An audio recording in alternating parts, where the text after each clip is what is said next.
భద్రాద్రి కొత్తగూడెం జిల్లా బూర్గంపాడు మండలంలో కౌలు వ్యవసాయానికి సంబంధించిన వివాదం వెలుగులోకి వచ్చింది.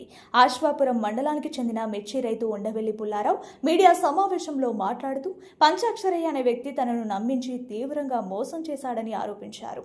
పుల్లారావు తెలిపిన వివరాల ప్రకారం కౌలు రైతులను తమ కుటుంబ సభ్యులా చూసుకుంటున్నానని, మీరు 10 రూపాయలు సంపాదించండి, నాకు 1 రూపాయి కౌలు ఇచ్చినా చాలు అంటూ నమ్మకంగా మాట్లాడి పొలాలు సాగు చేసుకోవాలని ప్రోత్సహించారని అన్నారు. అయితే కౌలు ఒప్పందానికి ఎలాంటి లిఖితపూర్వక అగ్రిమెంట్ చేయకుండా పంట చేతికొచ్చే సమయంలో మాత్రం ఆ భూమి పంట తమదేనని చెప్తూ పొలం నుంచి వెళ్లగొట్టారని ఆరోపించారు.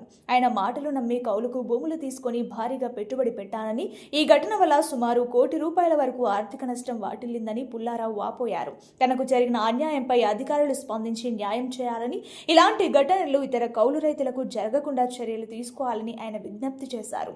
ప్రస్తుతం ఈ ఆరోపణలు స్థానికంగా చర్చనీయాంశంగా మారాయి.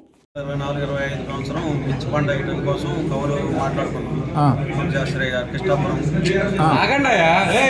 మాకు మధ్యవర్తి పత్తి చేను రెడ్డిపాలెం వారి ద్వారా మనం పరిచయం తీసుకెళ్లారు. వారు తీసుకెళ్తే మీరు మాకు ఇక్కడ వ్యవసాయం చేసే వాళ్ళు ఎవరు లేరు, మా భూమి అంతా ఖాళీగా ఉంటుంది, మీరు చేసుకున్న రోజులు నేనున్న రోజులు మీకు నాకు కొడుకు లాంటి వాడు, నువ్వే చేసుకోవచ్చు, శుభ్రం చేసుకో, నాకు పేరు రావాలి అన్నీ చెప్పి మొత్తం శుభ్రం చేసాం. మొత్తం వ్యవసాయం చేసేటప్పటికి మొత్తం కొడుకు లాంటి వాడు అని అన్నారు అనేసరికి మనం అగ్రిమెంట్ అది ఏమి లేదు, ఎవరు అడగలేకపోయాం. మనం కూడా అడగబుద్ధి కాలే, పెద్ద మనిషి కదా, మనం ఆయన మాట ఒకటి మళ్ళీ అగ్రిమెంట్ ఒకటి ఇట్లా ఉంటుందా, మనం ఏం అడగలం, కౌలు చేసుకుంటాం, పాలు చేసుకోమన్నారు. పాలు కుదరదంటే నాకు కౌలు వరకు అయితే ఇవ్వగలుగుతా, పాలకైతే నేను చేయలేనన్నా, కౌలుకే చేసుకోమన్నారు.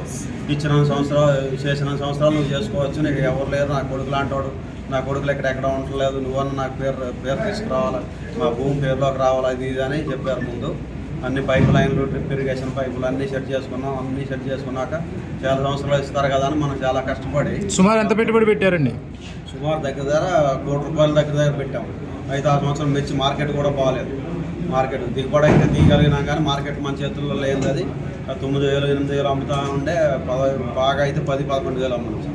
దగ్గర సుమారుగా 25 లక్షలు నష్టపోయాం.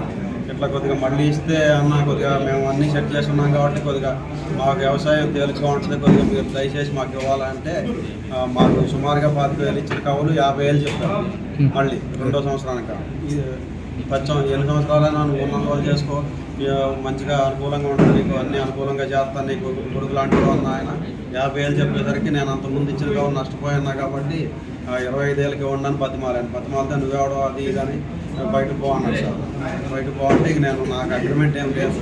అగ్రిమెంట్ తండ్రి లాంటి వాడు, తండ్రి నా కొడుకు అంటే తండ్రి లాంటి వాడు, మనం ఏ తండ్రి ఏ కొడుకైనా అగ్రిమెంట్ అడుగుతాడు. అట్లా నేను కూడా అట్లనే మంచిగా ఒప్పుకుంటారు, చాలా మనకి అన్యాయం జరగదు, న్యాయమే చేస్తారు మనకి అన్న ఆలోచనలో ఉన్నాం తప్ప అగ్రిమెంట్ అది మేము ఇప్పుడు అడగలేదు.